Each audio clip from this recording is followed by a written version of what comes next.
Teman-teman Foodpreneur, kali ini kita akan membahas tentang strategi membuat brand kuliner cepat terkenal. Siapa yang nggak mau kan brand kulinernya cepat terkenal? Cepat ini kadang-kadang terkorelasi juga dengan keterbatasan modal kita. Karena kita modalnya cuma segitu-gitunya, pastinya di hari pertama kita buka, kita pengennya langsung bisnis kuliner kita meledak. Kemudian sekarang juga konsumen mulai banyak maunya dalam tanda kutip karena kompetisi yang sangat tinggi sekali. Brand-brand yang unik, kemudian produk-produk yang luar biasa menarik perhatian menjadi kompetisi kita. Bagaimana caranya kita bisa keluar out of the box dan betul-betul menarik perhatian target market kita dan pada akhirnya brand kita cepat terkenal dari hari pertama kita buka.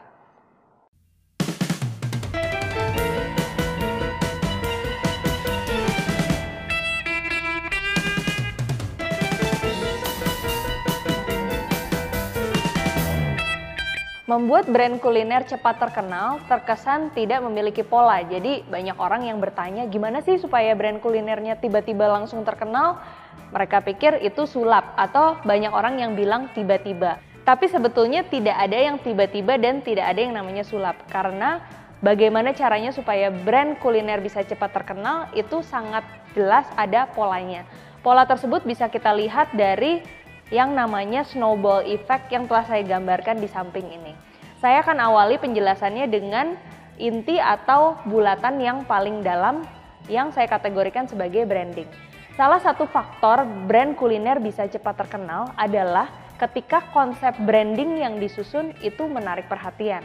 Apa aja sih konsep branding yang sangat mempengaruhi daya tarik dari target market kita? Kita breakdown menjadi beberapa hal berikut.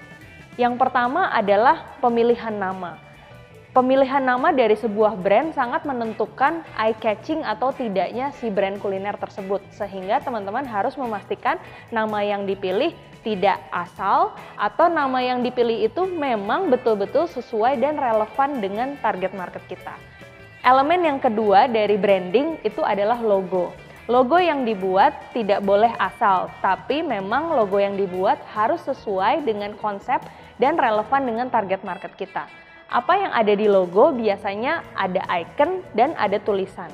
Jadi kadang-kadang icon yang unik dari logo yang kita buat menjadi salah satu elemen yang bisa memudahkan kita untuk menarik perhatian target market kita. Kemudian yang ketiga dan keempat dari elemen branding adalah desain yang melekat pada produk kita.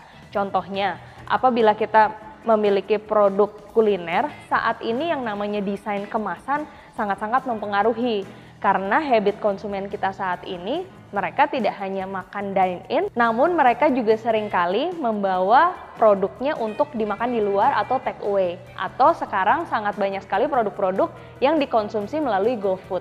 Jadi desain kemasan menjadi elemen desain tersendiri yang membantu brand kita untuk bisa menarik perhatian. Atau contoh lainnya lagi adalah desain tempat. Karena banyak banget tempat-tempat atau brand-brand kuliner sekarang yang booming atau naik jadi hype karena desain tempat mereka yang unik. Sekarang orang-orang mencari informasi kemana mereka pengen hangout, kemana mereka pengen kuliner, itu dari media sosial seperti Instagram. Dan salah satu yang menarik perhatian di dalam konten Instagram adalah tempat-tempat yang unik. Karena semua orang jadi ingin datang ke sana karena foto-foto dari desain tempat kita menjadi word of mouth di social media. Elemen yang kedua dari snowball effect ini adalah produk jagoan. Jadi yang saya maksud dengan snowball effect ini adalah apabila kita telah memenuhi syarat di inti yang pertama, kemudian kita juga memenuhi syarat di inti yang kedua, maka gaung dan efek dari brand kuliner ini menjadi semakin cepat terkenal ini semakin berpotensi lebih besar lagi. Contoh, apabila kita brandingnya sudah menarik, kemudian produk kita jagoan banget, itu akan membuat potensi brand kuliner kita lebih cepat terkenal lebih besar lagi. Produk jagoan yang saya maksud, kita bisa breakdown menjadi beberapa hal berikut. Yang pertama adalah enak. Karena kita berbisnis kuliner, salah satu syarat bahwa bisnis kita bisa sustain adalah saat produk kita enak. Produk kita enak, memang kita harus melakukan pengecekan lagi ke target market agar produk kita dikatakan enak memang relevan. Bukan enak berdasarkan kita sendiri atau hanya dari keluarga kita saja. Produk yang enak bisa kita tes langsung ke target market pada saat kita melakukan proses launching produk. Produk yang enak itu sendiri bisa menjadi bahan ataupun konten yang membuat brand bisnis kita menjadi omongan orang. Yang kedua, yang juga berpotensi untuk menjadi word of mouth dari produk kita adalah apabila produk kuliner kita adalah ekstrim. Kadang-kadang teman-teman lihat nih beberapa produk-produk kuliner yang booming di online itu menggunakan strategi ekstrim. Apakah coklatnya banyak banget sampai lumer-lumer, atau kejunya banyak banget sampai ditarik bisa panjangnya 5 meter gitu misalnya.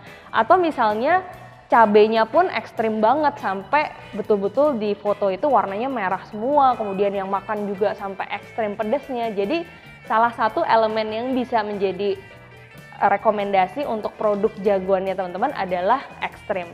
Di antara dua ini, enak merupakan syarat utama, sedangkan ekstrim merupakan salah satu alternatif strategi yang bisa kita gunakan. Contohnya adalah bisa ekstrim pedas, atau ekstrim banyak dalam kategori porsi, atau ekstrim-ekstrim yang lain teman-teman bisa tentukan lebih lanjut. Kemudian elemen ketiga dari snowball effect ini adalah konten komunikasi. Karena pasti teman-teman juga pernah menemukan case study di mana sebetulnya brandingnya biasa aja atau produknya juga ya oke lah pernah lihat di tempat lain. Tapi konten komunikasinya luar biasa banget sehingga menciptakan satu gaung yang juga luar biasa. Jadi bahan omongan orang, kemudian banyak orang yang ingin mencoba dan setelah mereka datang mereka puas, mereka pun merekomendasikan. Detail dari konten komunikasi ini kita bisa breakdown menjadi 3 hal. Yang pertama adalah foto yang bagus. Syaratnya adalah karena kita sekarang berkomunikasi di era sosial media, salah satu bentuk dari komunikasi yang paling utama adalah dalam bentuk foto. Dan karena kita berbisnisnya bisnis kuliner, jadi ini adalah syarat yang utama banget. Teman-teman nggak boleh mengupload foto produk kulinernya teman-teman, tapi kalaupun dilihat pun bisa membuat konsumen jadi nggak selera. Nah itu adalah anti banget lah melakukan hal itu. Jadi apabila teman-teman mau posting foto produk kulinernya, pastikan memang fotonya bagus, kemudian dari sisi pencahayaan baik. Kalau misalnya warna merah, ya tampilnya warna merah, jangan warna merah setelah hasil foto nanti tampilnya warna hijau gitu. Nanti konsumennya jadi malah nggak selera ngelihat foto produk kita. Kemudian yang kedua, itu adalah desain yang bagus. Karena saat ini social media menjadi media utama, maka desain grafis yang bagus merupakan syarat yang utama juga. Untuk mendapatkan desain grafis yang bagus saat ini tidak terlalu sulit. Paling ideal adalah saat tim marketing dari bisnis kuliner teman-teman memang memiliki desainer grafis secara in-house. Sehingga setiap hari bisa memproduksi berbagai konten komunikasi yang cukup banyak dan bervariasi. Tapi jika teman-teman belum memiliki budget secara khusus untuk punya desainer in-house, banyak sekali situs-situs seperti 1000 Lancer yang merupakan komunitas yang berisi desainer-desainer grafis, di mana teman-teman bisa menggunakan jasa mereka. Jadi, desain grafis merupakan salah satu syarat untuk menciptakan konten komunikasi yang menarik. Dan yang ketiga adalah kolaborasi. Konten komunikasi dalam bentuk kolaborasi juga sangat penting. Kolaborasi bisa dilakukan dengan banyak pihak, bisa dengan orang-orang yang terkenal di sosial media seperti buzzer ataupun influencer, kemudian bisa juga dengan artis atau bisa juga dengan brand lain. Brand lain itu juga bisa sesama pebisnis kuliner atau misalnya dengan brand lain seperti dari industri yang berbeda, seperti bank atau seperti kampus atau seperti komunitas. Karena dengan kita banyak berkolaborasi dengan pihak-pihak lain, exposure dari brand atau bisnis kuliner kita pun akan semakin luas. Masuk ke elemen yang keempat dalam snowball effect ini adalah media komunikasi. Media komunikasi ini kita bisa breakdown menjadi 5 hal. Yang pertama adalah kita harus menggunakan media yang populer. Media yang populer ini sangat kontekstual sekali. Contohnya apabila sekarang kita lihat data-data dari media consumption di Indonesia terkait dengan target market yang kita tuju, memperlihatkan berbagai macam media yang berbeda-beda. Contohnya apabila kita menarget milenial, kemudian di kota-kota besar, media-media yang paling banyak mereka konsumsi adalah seperti social media, tepatnya adalah Instagram ataupun Facebook. Sehingga data-data yang relevan dengan target market harus teman-teman sering update. Karena kita tidak akan pernah tahu 5 tahun lagi sebetulnya media yang populer apa sih. Kemudian kita sebagai bisnis kuliner sudah selayaknya untuk selalu mengikuti tren tersebut sehingga kita tidak salah menggunakan media. Poin kedua dari media komunikasi adalah iklan Instagram dan Facebook. Karena saat ini media yang populer yang banyak digunakan oleh target market di Indonesia adalah Instagram dan Facebook, kita tidak boleh melupakan salah satu fitur yang juga cukup efektif untuk meningkatkan awareness dari brand bisnis kuliner kita, yaitu melalui iklan. Di Instagram ataupun Facebook, kita bisa memasang iklan konten kita dengan memilih demografi yang cukup spesifik. Misalnya kita ingin iklan kita hanya muncul di orang-orang yang tinggal di Kota Bandung, usianya misalnya dari 15 sampai 20 tahun.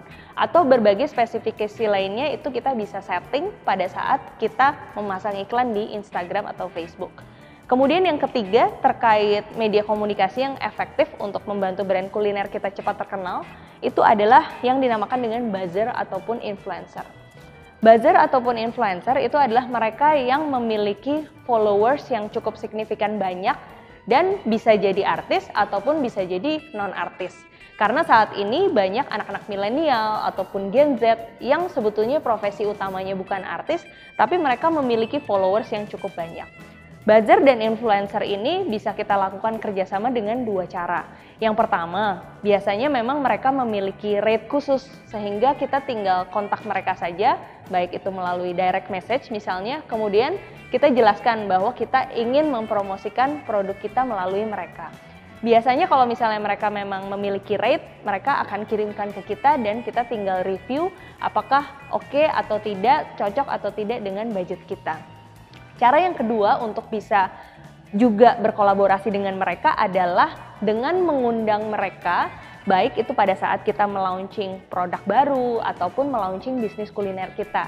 Kita bisa mengundang mereka. Ada yang memang mereka mau datang tanpa fee tertentu, tapi ada juga yang mereka memiliki rate atau fee tertentu untuk mengundang mereka. Jadi itu bisa disesuaikan dengan budget yang dimiliki oleh teman-teman. Nah, yang keempat, yang juga berhubungan dengan media komunikasi yang bisa dimanfaatkan itu adalah dengan mengundang media atau berbagai aktivitas public relation. Yang dimaksud dengan aktivitas public relation adalah berbagai activity yang dilakukan kemudian mendapatkan manfaat exposure, tapi pada dasarnya kita tidak mengeluarkan nilai uang untuk beriklan. Contohnya nih, misalnya kita mau launching outlet kita atau misalnya mau launching produk baru.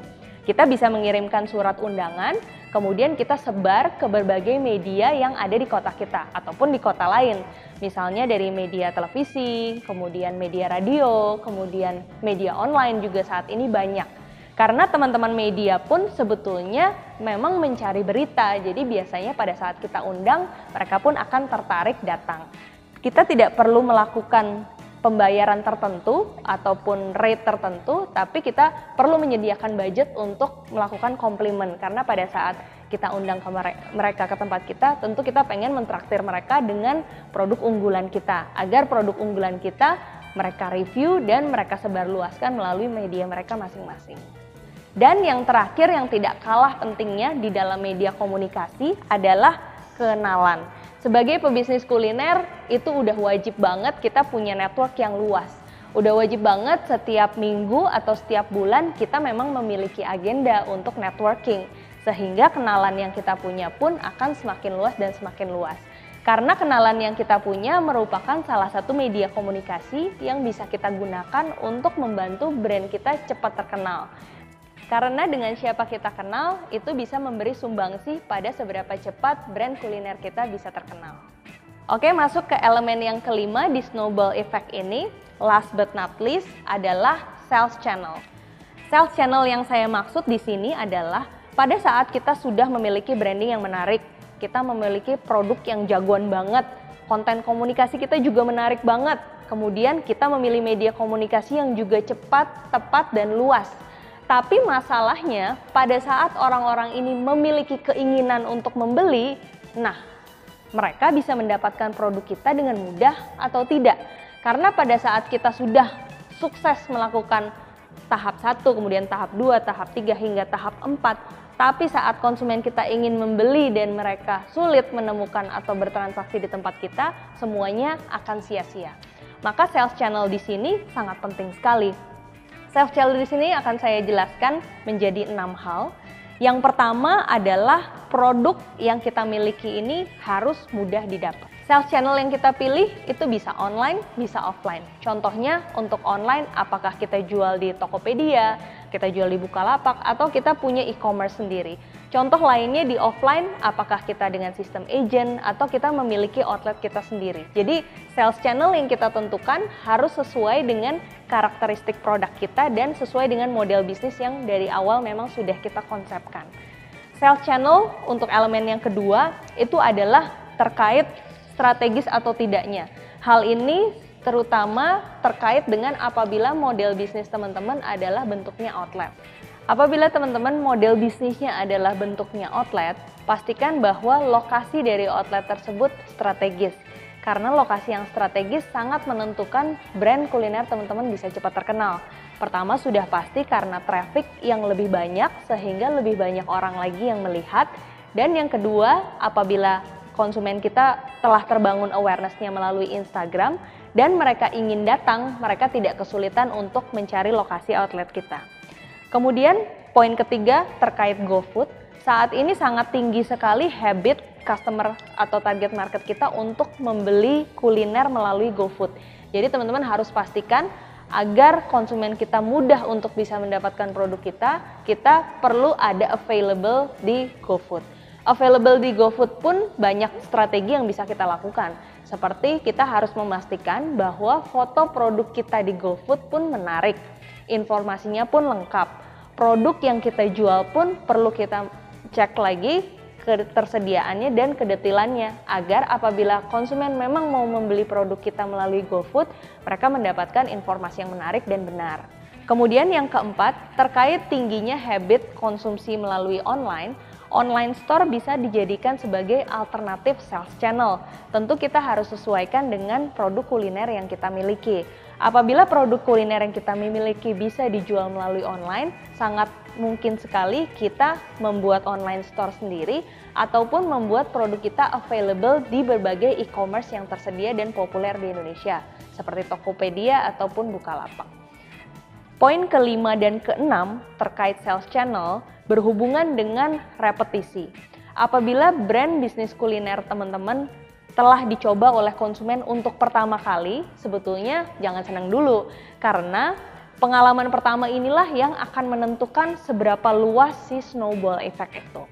Poin 5 contohnya, apabila layanan yang mereka dapatkan saat bertransaksi pertama kali itu cepat terkait dengan speed, kemudian mereka akan puas, tentu mereka akan sangat mengapresiasi dan hasilnya adalah mereka akan datang lagi dan yang paling memberi efek pada snowball effect ini adalah mereka merekomendasikannya ke teman-teman mereka. Dan yang keenam masih terkait dengan repetisi adalah terkait layanan. Sama dengan poin kelima di mana first experience ini sangat penting sekali. Kualitas dari layanan, baik itu offline saat kita memiliki store ataupun kita online, berbagai fasilitas seperti pengiriman, kemudian pembayaran, itulah yang menentukan pada akhirnya kepuasan dari experience pertama pelanggan kita. Jadi apabila kita layanannya cepat, kemudian layanan juga memuaskan, kemudian menimbulkan impresi yang sangat baik dan positif, menciptakan keinginan konsumen kita untuk datang lagi dan merekomendasikan. Jadi itulah dampak dari apabila kita memenuhi poin keenam yaitu sales channel, sehingga gulir dari snowball ini akan terus meluas.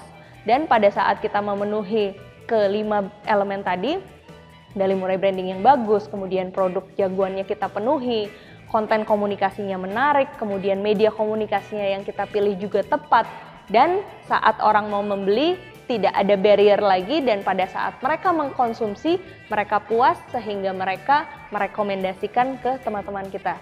Disitulah hasil dari brand kuliner di hari pertama teman-teman bisa cepat terkenal akan terwujud.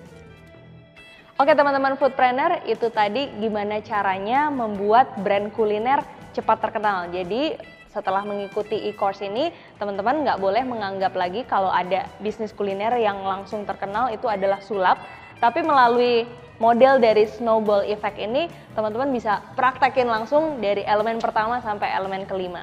Oke, saya Stephanie Kurniadi. Thanks for watching my foodies class.